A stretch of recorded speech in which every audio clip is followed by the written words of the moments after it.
I think the off season and the preseason kind of leading into each other, starting back all the way in September, have been crucial to this team gaining confidence. I think that was one of the biggest things. If you ask our players, this fall ball felt different. They had a level of confidence that we haven't been able to achieve, even with small numbers. I mean, we still had a couple injured players and we were able to get it done. I think we've got speed in our freshman class that was able to show through in a lot of our fall ball games, and even our freshmen were pushing our upperclassmen to another level, and it was awesome because that's the stuff that we need to get better and better. I think in terms of focusing on fitness in the preseason, focusing on our lifting program, that's been helpful because everybody did what they were supposed to do over winter break, and we're coming back ready to focus on the X's and O's. Our non-conference schedule is exactly that. It's a preparation. Opening up with Rutgers this year in non-conference is a huge challenge.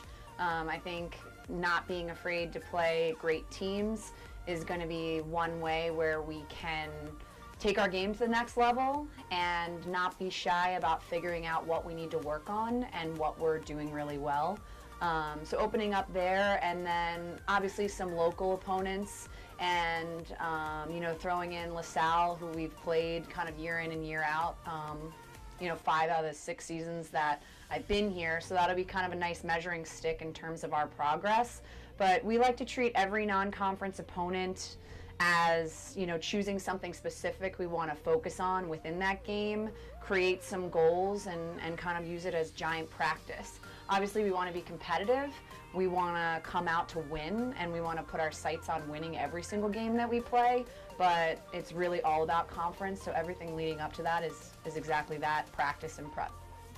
I think that the transition from the new players has been smooth. I think we're very pleasantly surprised that some of them are not afraid to impact right away. They're greedy for time, they're greedy for reps, which is all we ask for. I think the learning curve's been pretty quick with several of them. I think there are some developing players that are starting to get it now, and that's great because we're all about peaking at the right time. So as long as they keep learning, we're going to be in good shape. There's a couple in particular, Rachel and Amanda Mazzullo, they hit the ground running. Elise Person, she hit the ground running. And, Rachel Riley's been someone who's been a steady force for us back on the defense. Sam Kidd is a freshman goalkeeper who's going to be looking for time. So time will tell in terms of what these freshmen can do. But up until this point, we've been pretty excited. We have a lot to be excited about. The upperclassmen have really assumed some serious leadership roles, and I think it's interesting because they all have a lot of different personality in terms of how they lead. The stern, authoritative player that's kind of spread out between a couple, and I won't name names, but Carly and Taylor O'Connor coming back, and Dale Cosgrave, all their experience with having such serious season-ending injuries, they're ready this year. All 3 of them are back for a full season, primed, feeling good.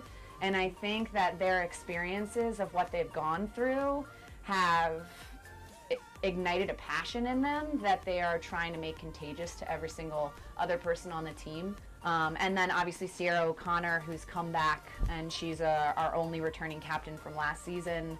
She knows what she wants, and she wants to make sure that the team is taken care of, and she has a team-first attitude. So in terms of upperclassmen and their leadership, we're not lacking, and I'm pretty excited. It's a tall order when you have 9 freshmen in terms of managing everyone, making people feel welcome, but I've been really pleased with how they've handled everything. I think one person that hasn't been mentioned yet, Bianca Santucci. She's coming off of a great end of the season last year. She's a sophomore, going to play a little bit more midfield this year, but in terms of her nose for goal, it's amazing. I think Candace Mosel is somebody else who is going to be a really big threat for us. So in terms of, some players that don't always get the recognition that they deserve, I think we have a lot of that on our team, and it's all going to be about our utility play between the lines. Being competitive. I think that's huge. I think we've really had to work a lot on that in the preseason. It's easy to go through drills, go through the motion, and I think now that games are getting closer, we've been preaching so much of don't waste your time, go 100% in everything that you do. It's something that comes from strength and conditioning, and it's something that comes from even the athletic training room, and our whole staff, you know, has unified front in terms of making sure that we're doing everything that we do 100%.